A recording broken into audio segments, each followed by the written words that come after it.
Hey there, everybody, and welcome to today's webinar on the elementary years, nurturing industry and self-efficacy. I'm your host, Dr. Dawn-Elise Snipes. Today, we're going to review the developmental tasks children accomplish at this stage. So we're talking about, around 6 to around 11. Examine how children's thinking patterns are different than that of both toddlers and adolescents. So reasoning that you did with a child when they were a toddler is going to be different at this stage. And then obviously when they become adolescents, thankfully, their cognitive abilities develop even further. And we'll explore ways to assist children in enhancing their self-esteem and self-efficacy while supporting initiative and industry. So let's think about Piaget to begin with. Piaget proposed that at ages 4 to 7, the child is in what we call the intuitive thought substage. Children are beginning to be able to evaluate things on more than one characteristic. So before, when a child would see an animal, it was an animal or it wasn't. Now they're able to evaluate it on more characteristics, such as when we're looking at animals, what's a dog, what's a cat, what's a bird. Likewise, they may also be able to separate them, such as these are black cats and these are brown cats. The same thing that we talk about with math, reading, and school. In general, they think about, I'm doing learning. As they become older, they start being able to say, I like going to school and learning math. I like reading. Instead of all or nothing, it is becoming a little bit more categorical.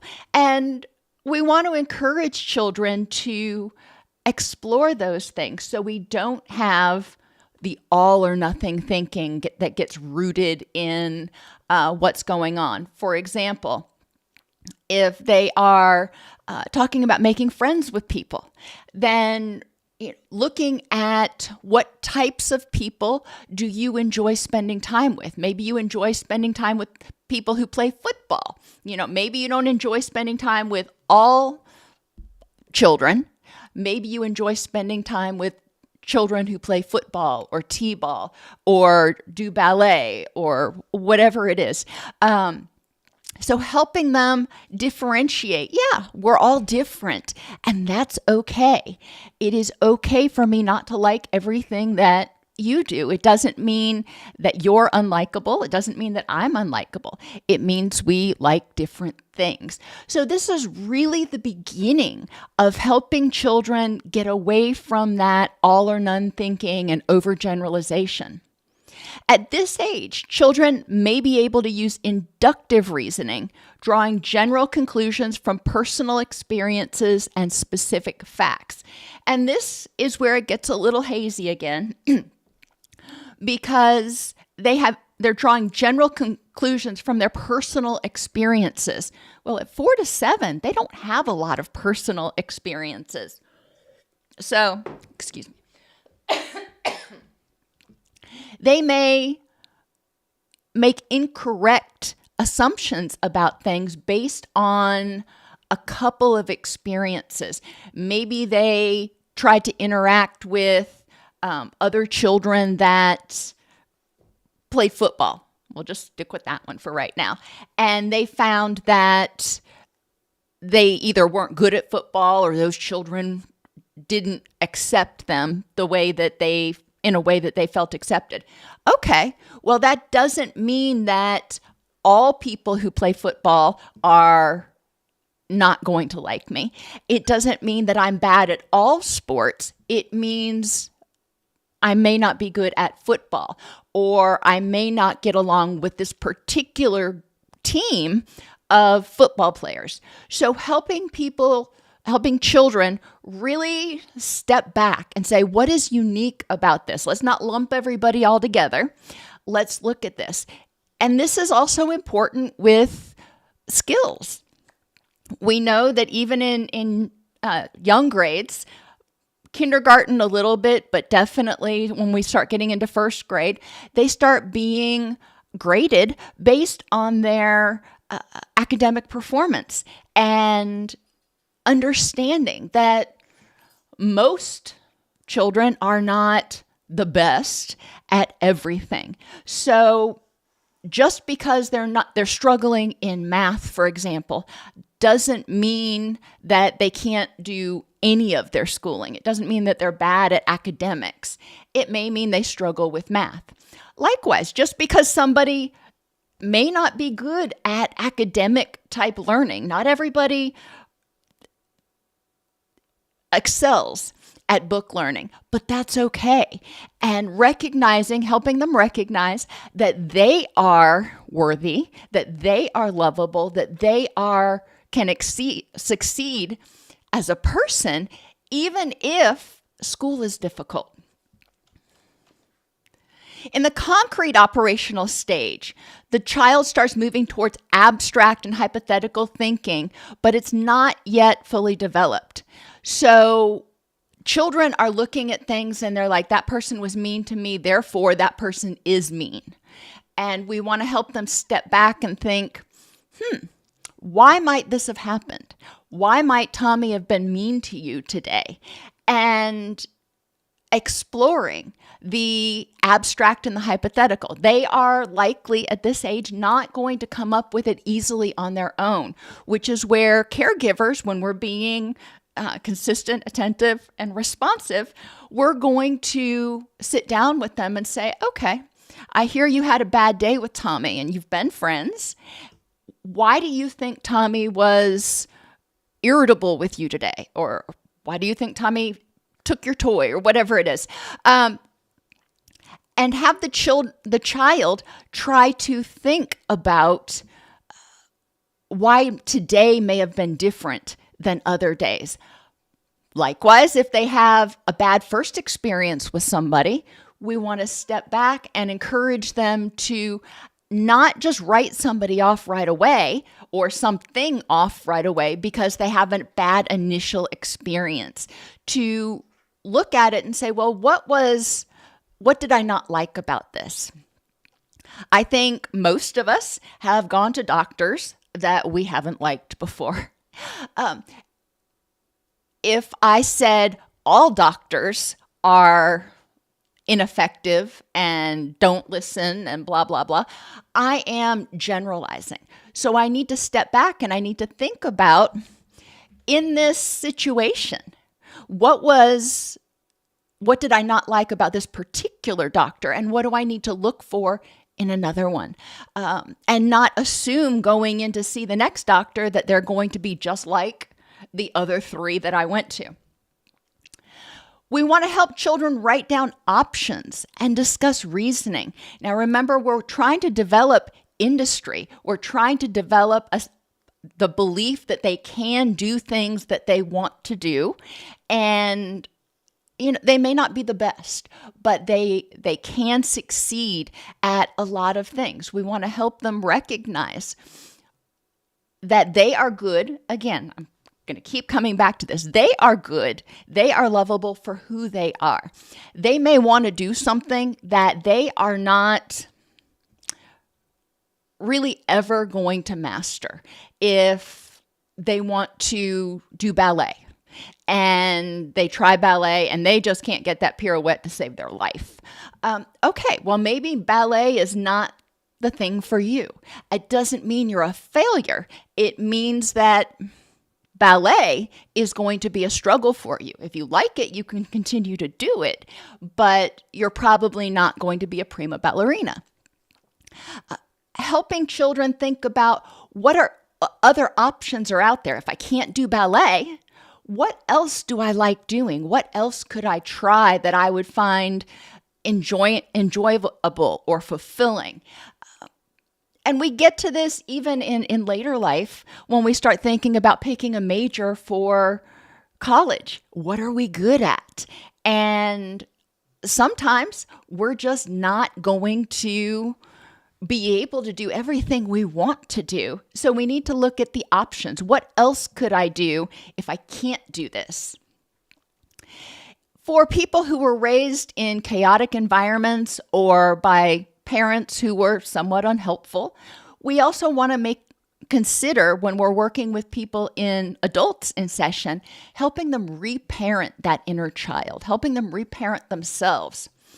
Chaotic environments may have made it difficult for them to predict outcomes. So writing down options and discuss reasonings, everything just felt like a crapshoot. I didn't know if I was going to get support or not. I didn't know if I was going to get criticized or punished or not. So I was paralyzed. We want to recognize that in our own parenting and work on developing as much consistency as possible so the child knows what to expect. And that goes back to that mnemonic for secure attachment: consistency, attentiveness, responsiveness, encouragement, and safety. We want to rule out fetal alcohol spectrum disorders. When people are exposed to alcohol, one of the characteristics of fetal alcohol spectrum disorders is the ability to talk a good game, talk a big talk, but the ability to move into this abstract and hypothetical thinking to predict outcomes, oftentimes it ain't there. So if somebody has difficulty with other than concrete operational thinking, if they have difficulty predicting and abstracting in their thinking, it could be somewhat neurological. It could be somewhat developmental. And if so, okay, that's fine. We will find ways to help you manage that in your daily life so you can live your rich and meaningful life. We want to take a look at emotional dysregulation that interferes with decision making. And children, I've said this so many times, children are not born with dysregulation skills for the most part, or with distress tolerance skills for the most part. When they get upset, they go into fight or flight, and then they need the caregiver. When they're an infant, when they're a young child, they need the caregiver to step in and help them learn how to downregulate. If the caregiver doesn't do that, then the child doesn't effectively learn how to downregulate. They may develop some skills, but they're not going to be nearly as effective in the long run, most likely, because the skills they develop are based sort of on hit or miss. Well, I did this and it made me feel better for a minute. And that's where some of these bad, not bad habits, but reactions, our choices of our behaviors can get rewarded. And if they are not healthy choices, they may still be rewarded and they may still increase in that child. So if the child learns that, hey, when this happens, if I go to my room and go to sleep, I wake up and everything's better, then that may be one of their downregulation go-tos. If the child learns, and I know you're going to just kind of shudder when I say this, but if a child learns that substances or certain addictive activities like video games will help them feel better, they may withdraw into those things in order to feel better. So we need to help them as caregivers. We need to help them develop those downregulation skills. Why? Because when we are in fight or flight, we are not engaging our executive functioning. We're not engaging our reasoning or our wise mind. We are in survival mode. So a person who is in survival mode is not going to be spending a bunch of time doing abstract hypothetical thinking. It's going to be much more emotion focused. That's not where we want people to stay. We want people to recognize their emotions. I am feeling angry. I am feeling scared. Okay, where's that coming from? Identify what's going on. Downregulate so you can get into your wise mind. Explore your options and act in a way that you think is going to serve you best. And that mnemonic is idea.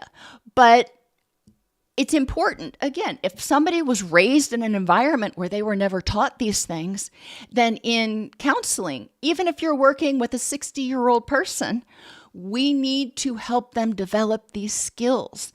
We need to help them develop the ability to downregulate so they can start balancing out that autonomic nervous system. So the sympathetic, the stress response, is not overly powerful and just constantly taking over.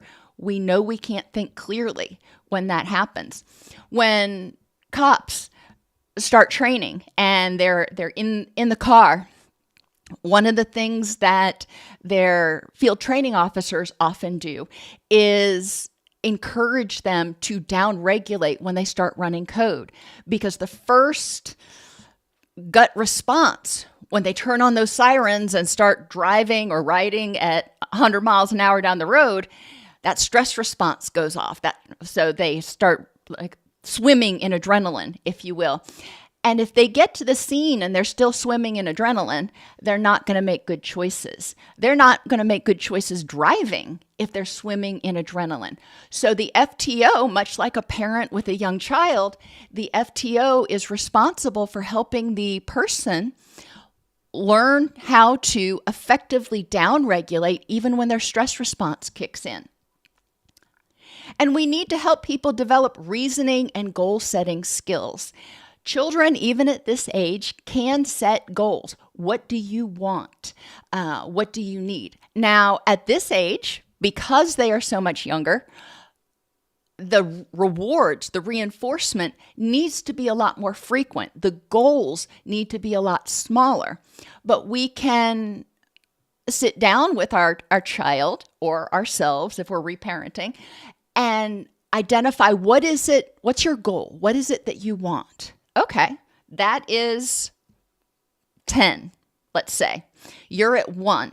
So what is the first step you need to do in order to do that? Maybe you want to be the quarterback of a football team, or you want to be valedictorian of your class. Okie dokie, that's over here. That's a 10. What do you need to do today? What's the first thing you need to do? And in a lot of cases, the first thing you need to do is learn about what you need to do to get there. Now, obviously, a 7-year-old is probably not thinking about being valedictorian. They may be thinking about a sports team. They may be thinking about, clubs to join or friends to make. Maybe they're just thinking about what they're going to do this weekend. Well, we're going to set some goals there. If you want to be able to do this weekend, what do you have to do all week? You have to do your chores. You have to do your homework. You have to go to school. Those are all things that we can help children set small goals so they can learn to manage their time and they can learn to do the things that they don't want to do, the things that suck. They don't want to do their math homework, but they want to go to Disney World this weekend. So they're going to do their math homework begrudgingly, but they'll get it done. Rewarding that, encouraging the child to reward that behavior when they do it. As adults, when we're working with a young child, we can give them stickers, stars. We used to have, we had a token economy when my children were little, and we had these little red ruby looking things, plastic things from the party store. And they would earn rubies based on what they did. So some things they would only earn 1 ruby for. Other things they may earn 3 rubies for. And at the end of the week, they were able to spend their rubies in order to do something that they wanted. We can do that with our adults as well. We can help them reparent themselves by helping them learn to delay gratification and set those goals. As we achieve our goals, guess what happens? We start feeling like, hey, I can do that. That self-efficacy develops. We start developing that sense of industry. It's like when I try to do something, I may not get it right the first time, but if I persevere, I can do that most of the time. Sometimes you're going to have to switch gears. Sometimes you're going to have to find an alternative because what you want to do is just not going to be for you. But That's okay. And continuing on with what we've been doing in the prior developmental stages, making sure to regularly separate the goodness of the child, the lovability of the child, from what they do, from their capabilities. You may want your child to go out for t-ball, but maybe they suck at t-ball or they hate t-ball. Okay, well, I wanted you to do that, but that's not for you. It doesn't mean that you are unlovable. It doesn't mean that you can't do anything. If you're not good at t-ball, it just means maybe t-ball's not the thing for you. Making sure that they can make that distinction. And I know I've repeated myself several times, but when I work with adults, so often the adults I'm working with internalize and overgeneralize everything. If I mess this up, then I am a failure. If this relationship fails, then I can never succeed in any relationships. And we need to sort of nip those cognitive distortions in the bud. Ages 7 to 11, they still struggle with deductive reasoning or using general principles to predict an event. Again, chaotic environments interfere, causing children to perceive the world as unpredictable and threatening. Each experience we have adds to what I call our experiential vault. And if the child's experiential vault is one of chaos and anxiety and uncertainty or even pain, then that's how they perceive the world. They expect things are going to be anxiety-provoking, painful, distressful. They look at the world through a traumatized lens. Helping them, again, step back and recognize that there are a lot of different options. We need to not overgeneralize. Concrete operational thinking can also reinforce dichotomous thinking. Every time I throw the baseball, or go up to bat. Well, I'm not great at sports metaphors. Every time I go up to bat, I strike out. So the child may start thinking, well, if that's the case, then I must not be good at baseball. Well, you know what? I know enough to know that when you look at batting averages, even good players strike out a lot. So we want to help the child understand that this general principle doesn't necessarily, we don't want to overgeneralize. We want to help people embrace the concept of in general, but not always. Even for good baseball players, in general, when they go up to bat, they may strike out, and that's okay. But they don't always strike out. In general, when you take a test, you do really well, but not always. And looking for those exceptions. We'll talk more in a little while about the facts in this context at this time, or as many of you know it, FitCat. We want to help people recognize that if something does not conform to the principle, maybe they need to revise the principle. If all these people are not bad, okay, what's different about the good people and the bad people? If my friend Sarah is not always happy, well, most of us are not always happy, but if my friend Sarah is not always happy, what's different between the times when she is happy and the times that she's distressed? What can I learn from that? If when I interact with other children, if I'm a child, or when I interact with other adults, if I'm an adult, if they are accepting and warm, and sometimes when I interact with other people, they are rejecting and aloof. What's different in those situations? And looking for those exceptions, looking for what is the other variable besides me that may be contributing to what's going on right now. At this age, children are starting to be able to see, albeit not necessarily agree with, other people's perspectives. So up until now, they've really struggled with egocentrism and really struggled with taking other people's points of view, not because they didn't want to, but because they couldn't. They couldn't possibly fathom that there was another way to look at things or that somebody was seeing something differently. Their brains just didn't work that way. Because why? Well, when you try to take somebody else's perspective, you've got to hypothesize. You've got to get out of your own head and try to hypothesize, what would that person be thinking? And I've mentioned this last 2 weeks ago, but I'll mention it again. With young children, you can put it back on them. If they're having difficulty thinking, what might this other person's perspective be? Flip it around and say, if you were in their shoes, what would your perspective be? Now, that's not always going to work, but it can help sometimes. We want to help people really start trying to take other people's perspectives.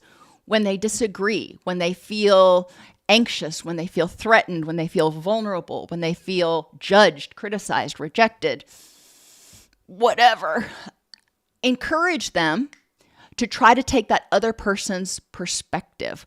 Why is it that that person may be reacting with defensiveness? Why is it that person may be reacting to you in this particular way? Sometimes they are projecting onto you or transferring onto you their experiences with somebody similar to you. Okay. Not everybody likes therapists. And I know I run into that sometimes when I'm working with new clients. They'll walk in, especially the ones that are involuntary, and they'll sit down and start telling me all the things they're not going to do. And I'm like, I didn't ask you to. Let's talk about what you are going to do. They expected me to act like everybody else. They expected me to have the same methods and expectations. Okay, so my perspective, instead of getting irritable, is to explore with them what they want, but also to take their perspective and recognize, hey, they're coming in, they don't want to be here, they may have been to counseling before and had a bad experience, and so I don't know where they're coming from. What is their experiential lens or experiential vault telling them about what to expect in this situation? I don't have to conform to that. I can act differently. I can be that alternate variable. I encourage people to identify 3 explanations for why something is happening. If your best friend, you text them and they don't text you back right away.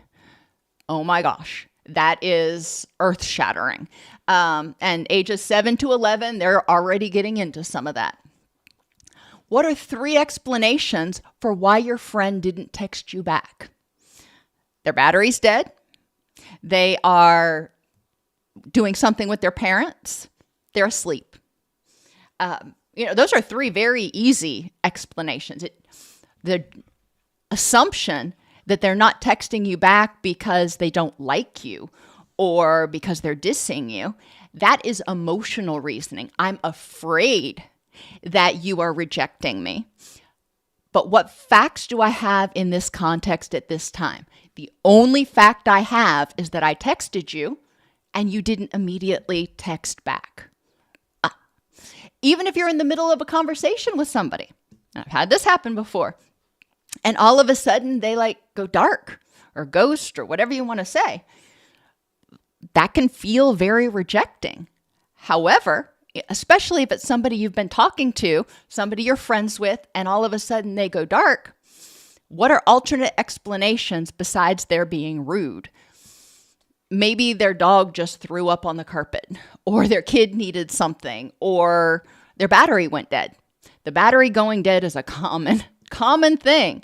And we can't rule that out. So before we jump to conclusions and assume that somebody is being rude or rejecting us, we need to evaluate what's going on. And children have difficulty because their downregulation skills are a lot weaker than ours.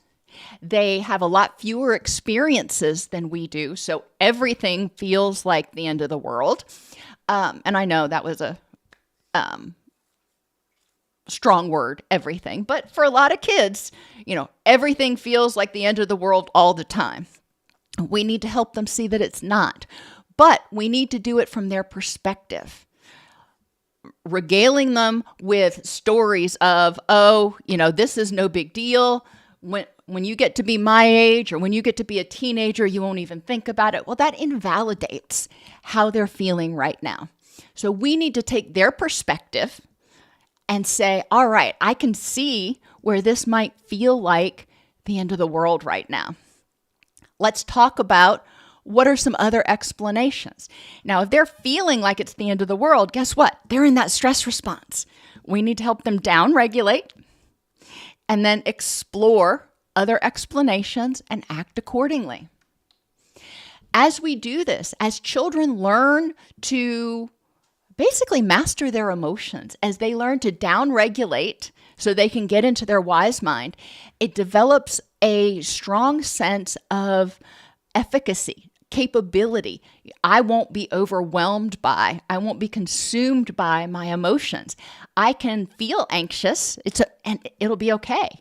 I can feel nervous about something. I can do something that's outside of my comfort zone, and it won't consume me. It may not be super comfortable, but it won't consume me. They start developing that recognition that they do have control to a certain extent over their reactions to things. Thinking errors. And I mentioned this earlier. We have our happy little fit cat. And I like cats, so, I have my little cartoon fit cat, whatever. But facts in this context at this time. Children, when they are this age, are still engaging in a lot of all or nothing thinking. It's all good or it's all bad. You love me or you hate me. And this is when we need to help them step back and explore other explanations. Yes, I love you. I very much dislike the behavior. Okay, that's one of them. Or, yes, I'm happy, but not always. Encouraging children to think about the variable C is what I call it. If it's not this or that, what else could it be? What's in the middle there that we're not paying attention to? If it's not yellow or blue, it's green. Oh my gosh. Overgeneralization is often due to ineffective hypothesizing or poor reasoning. The child thinks that, all people that have these characteristics are this way, or all animals, all dogs are vicious. Well, we know that's not true. We know there are some very, very sweet dogs, but we also know there are some very not sweet dogs. And that's one I've had a hard time learning myself as I've gone through life, because every dog I see, I want to hug and love and pet his fur backwards. And recognizing that not every dog is going to be okay with you getting in their space, it was something that I had to learn. So overgeneralization, we do it as adults. Children do it because they don't have that many experiences. If the only interactions they've had with dogs have been negative, then guess what? They're going to assume that all dogs are scary or all dogs are dangerous. We need to help them have other experiences, but also explore why. Why might this be going on, that this dog is aggressive, for example? Mental filter. This is concentration, focusing on only one aspect at a time. This person is angry. Therefore, they must be dangerous. They must be scary. I must run away. Or I am good at this thing over here, and I'm going to focus on that. That's all about, this is the only thing I'm good at. And if I fail at that, I'm kind of screwed. We want to help them focus on multiple aspects. When something happens, mental filters can get in the way because a lot of times children will personalize and think it's all my fault this happened. Let's take a bigger look at that. What else was going on in this situation that contributed to what was going on? Car accident. Heaven forbid. A child is in the back and they're being ruckus and rowdy and whatever, and parent is saying, settle down, sit in your seat, I can't focus. And then they get in a car accident. Okay. The child may blame themselves. They're focusing on that one thing. This is my fault because I didn't settle down. What else was going on? Maybe the roads were wet. Maybe the caregiver was trying to change the knob on the radio. What else was going on during this event that may have contributed to the accident besides you? Emotional reasoning is an inductive reasoning error. I feel, therefore it is. No, it's not. I feel, therefore I am expecting it to be a certain way. But based on the facts in this context at this time, we don't know if that's going to be true. When I go to the doctor, I hate needles. I really hate needles. And I go in, focus, emotional reasoning, and I get tense and I get anxious because I'm like, this is going to hurt. I'm assuming it's going to hurt. I feel afraid. I feel anxious. Therefore, I'm assuming that something bad's going to happen. That's an inductive reasoning error. When I go to my doctor, most of the phlebotomists there are really good and it doesn't hurt at all. There's one that, but I need to recognize that it's not all phlebotomists. It's not everybody that uses a needle. So getting anxious and assuming the worst is going to happen, assuming that it's going to hurt, adds extra distress and makes me assume the worst. And then when it doesn't happen, I'm like, okay, I'm confused. I got that cognitive dissonance going on. We want to help children with their shoulds. I should have done this. And we're, as caregivers, a lot of times we're bad about that. You should have cleaned your room if you wanted to go out this weekend. Well, shoulda, coulda, woulda, but didn't. So you didn't clean your room. Therefore, you cannot go out this weekend. If you want to go out this weekend, you need to clean your room. Try to avoid using the word should because it sets up a weird dynamic in just about everybody's psyche. Children at this age may label with global, internal, and stable attributions. Global meaning it applies to everybody all the time. Internal, it has to do with that person. And stable, it's unchangeable. You're watching somebody walk down the street and they trip and fall. Global would be this person is always klutzy. Internal, they have no sense of balance and they never will have a sense of balance. They're just a klutz. Well, what else could it have been? Maybe there was a crack in the sidewalk that they tripped over. Okay. And let's go back to that mental filter. Maybe there was a crack in the sidewalk they weren't paying attention to because they were texting on their phone while they were walking. Well, so maybe it wasn't that they're clumsy. It's that they weren't paying attention. And that's very different. You can change that. You can change whether you're paying attention or not. Personalization. Thinking everything's my fault. The sky is blue.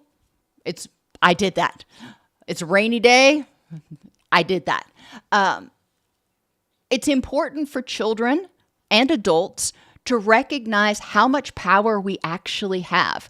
Going back to what are the other things that contributed to this, or what are some alternate explanations besides you why this may have happened? And this can go for the good or for the bad. You can personalize things that are good. I can say, ugh, my kid's a genius and it's because of me. No, my kid's really smart, but he also worked his tail off. And, so yes, I did have a part in it. He's got some of my genetics, but it's not all about me. And then blaming. Children will very often look for a way to blame others for something bad that happens. And a lot of times, if they're not personalizing, they're blaming. So they're either taking it on themselves or they're blaming somebody else. And we need to recognize and encourage them to recognize what else may have happened. Maybe it wasn't all Susie's fault. What else was going on that contributed to the breakdown of this friend group? In terms of biological needs, we want to make sure that children are as regulated as possible. What I mean by that is we don't want their stress response just constantly going off because they are poorly rested, because they are malnourished, because their circadian rhythms are out of whack. All of those things increase stress. All of those things impair a child's ability to engage their wise mind. All of those things can keep a child from persevering and feeling like they can actually accomplish something, feeling capable, because they're just in this survival mode. Now, sometimes it's only a little bit turned on. Sometimes it's a lot turned on. Either way, it's still turned on, and it still has an impact on their reasoning and their perseverance in what they do. Medical care is something else we need to make sure that they have access to. Going to the doctor when they're sick. And sometimes we need to advocate for them. With both of my children, I had to do a lot of advocacy with the doctors. And, it turned out I was right. But unfortunately, like I said, sometimes you've got to change your approach in a situation if the situation is not meeting your needs. We need to make sure they have medical care. If they are struggling in school, we want to have them evaluated for ADHD or for dyslexia, for hearing impairments, for vision.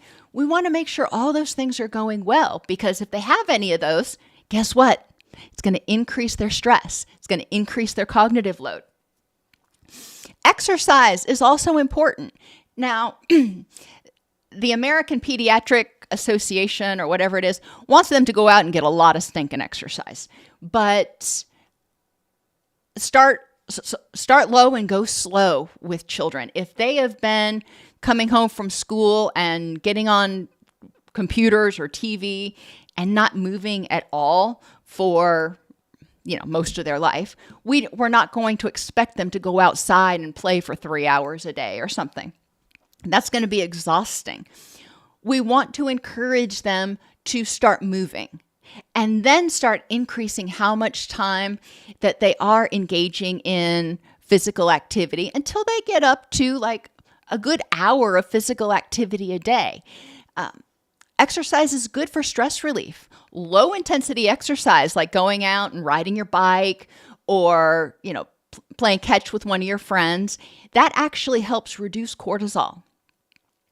It can help increase self-esteem, because just like when we set a cognitive goal and we achieve it, when we're doing things physically and we recognize, hey, I can do a pull-up, or hey, I can do a sit-up, it helps increase our feelings of self-efficacy. It helps increase our willingness to persevere and again, to get outside of that comfort zone, comfort zone a little bit.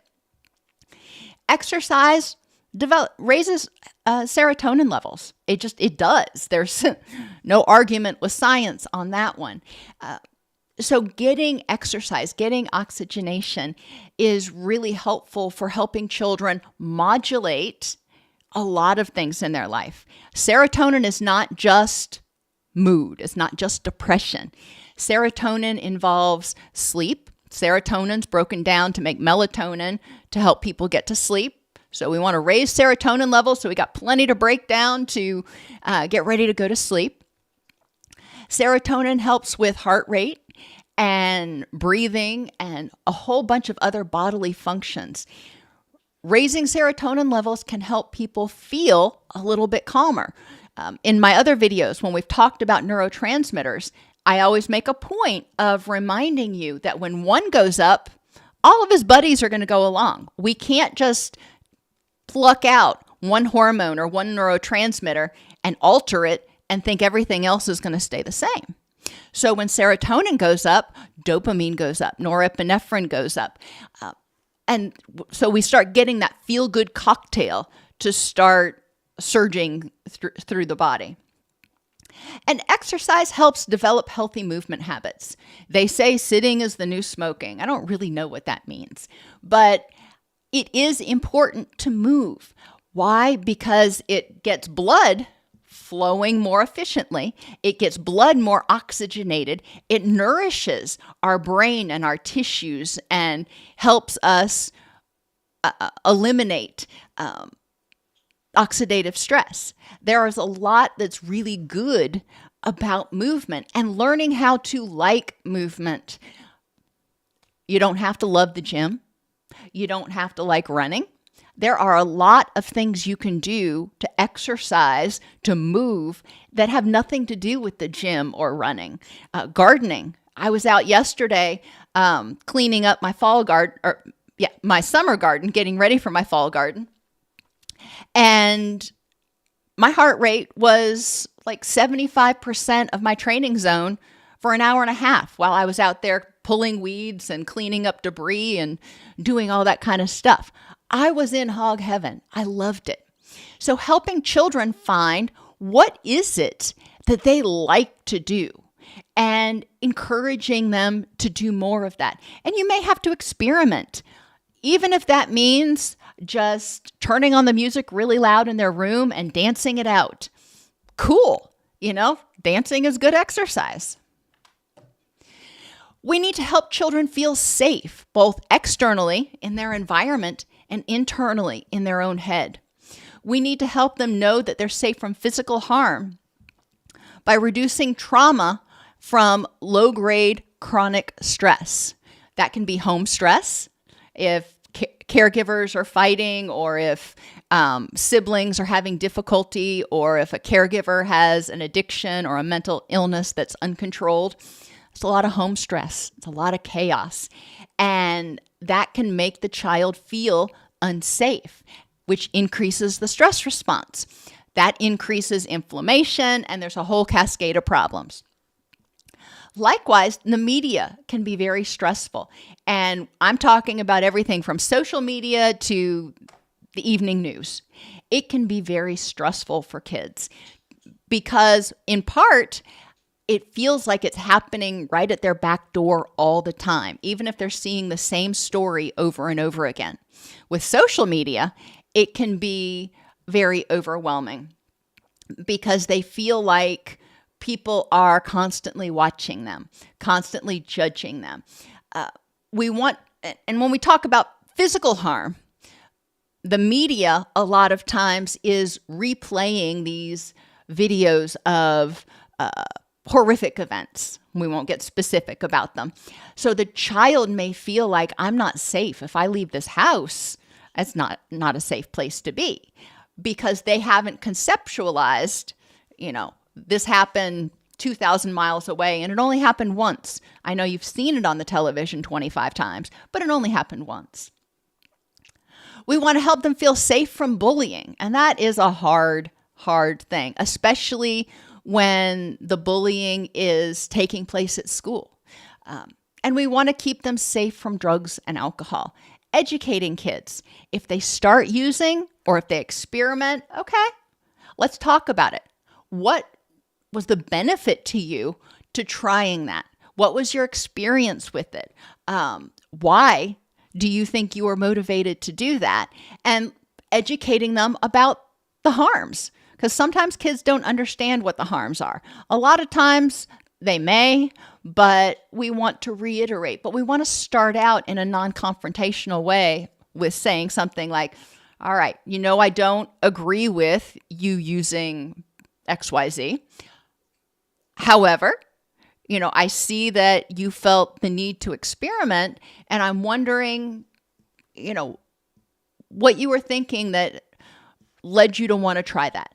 What was your experience with it? What was the benefit? And then exploring, okay, those are the benefits. Let's look at the downsides.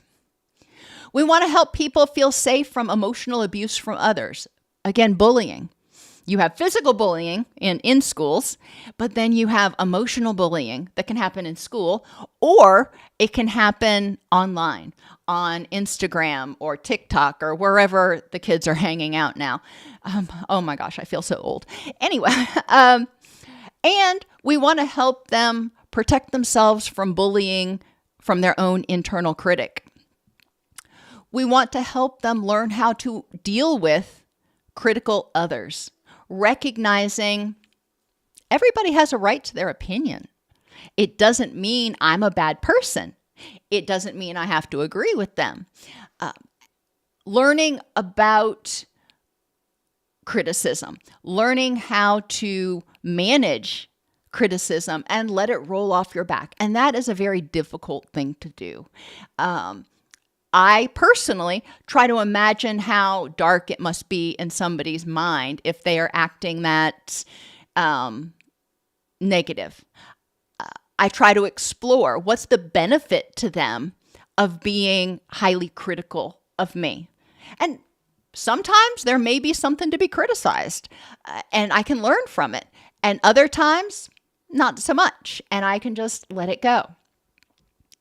We want to help people address hypervigilance to verbal and nonverbal behavior. So if a child or an adult has been bullied, has been excessively criticized before, we want to help them recognize, based on the facts in this context at this time, are you safe? Is this person trying to bully you or criticize you?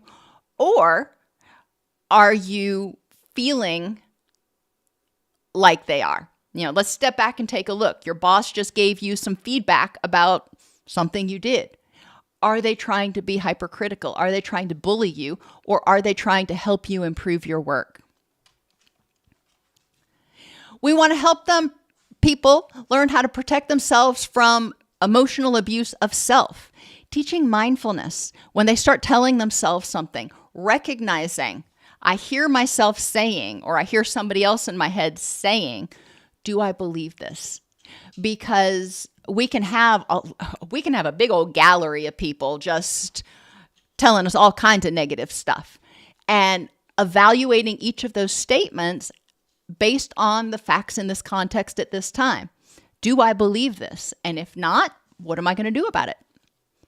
Explore attributions. If I'm believing that I am stupid, and I don't like that word, but we'll use it. That's a global attribution. If I believe that I'm bad at math, that's a specific attribution. And, it's true. Internal. I am bad at math, and it has to do with the way I'm wired. It's an internal trait. External. I failed that math test because the teacher sucked. Stable. I'm never going to figure out how to do math. Versus changeable. If I buckle down, I can learn how to do math. But it's very specific. It's not that I'm a failure as a person. It's not that I'm stupid overall. It's this one area. And I need to look at the internal and external factors that are contributing to that.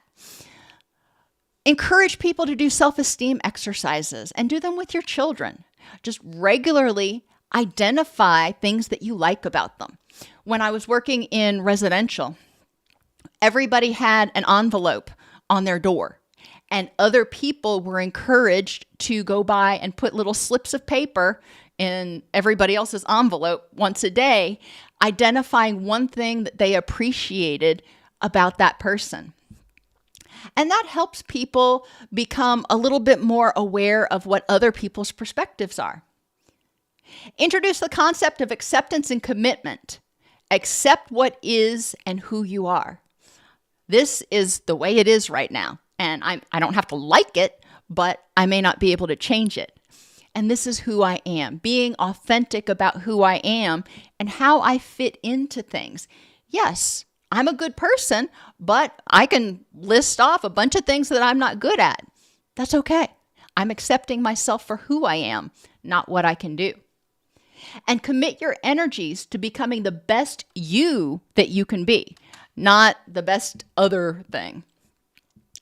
In terms of love and belonging and self-esteem, in the toddler age and the really young age, we have children that are developing autonomy.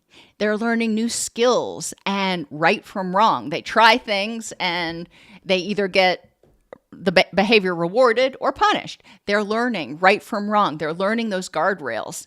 The child starts to assert opinions and desire to do it on their own. So they're starting to take initiative. And that's wonderful. But industry is the next step. Industry is the ability to take initiative and then follow it through. I'm going to try to do this and I'm going to persevere.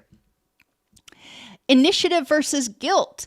The child is learning to plan and achieve goals. They're developing social skills to initiate activities with others. And a sense of ambition and responsibility starts to develop when children are allowed to explore within limits and parents support their choices. And then both of those develop and build on to help the child develop a sense of industry and competence. Self-efficacy and esteem are developed through learning, creating, and accomplishing numerous new skills as they age and gaining that knowledge. And they're like, wow, this is so cool. Look what I can do now. Couldn't do it last week. I can evolve. I can grow. The social stage of development leads to self-esteem and social confidence. Or if they aren't able to feel competent in what they're doing, feelings of inferiority or inadequacy. And this is why some people, especially those with undiagnosed mental health issues or dyslexia, may have feelings of inferiority or inadequacy if they're not able to keep up with their classmates. We need to understand what is going on with this child so we can support them in being as successful as possible. Children in elementary school are mastering new physical, interpersonal, emotional, and cognitive skills. They're striving to develop a sense of competence. As caregivers, we can encourage risk-taking within boundaries. We want to keep those guardrails on, but within this realm, what would you like to do? We can help the child evaluate and learn from failures and experiences.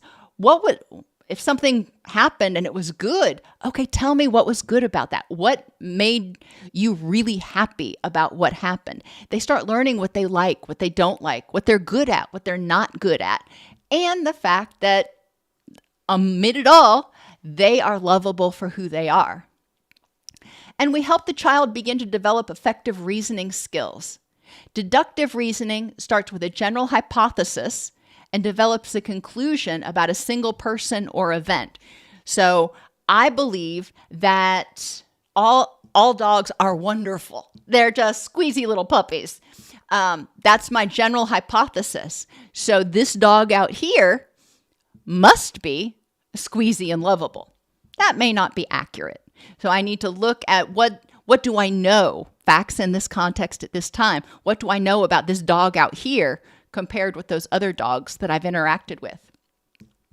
Inductive reasoning starts with an observation and works up to a general hypothesis. That dog is growling and acting aggressive. Therefore, dogs must be scary. That dog that I walk by every morning on the way to school chases me and barks and acts the fool. So all dogs must be scary. I'm taking one experience and I'm generalizing it. So again, we need to help the child acquire additional experiences that may add more perspective to their reasoning. We need to help them build up their experiential vault. Are there any questions?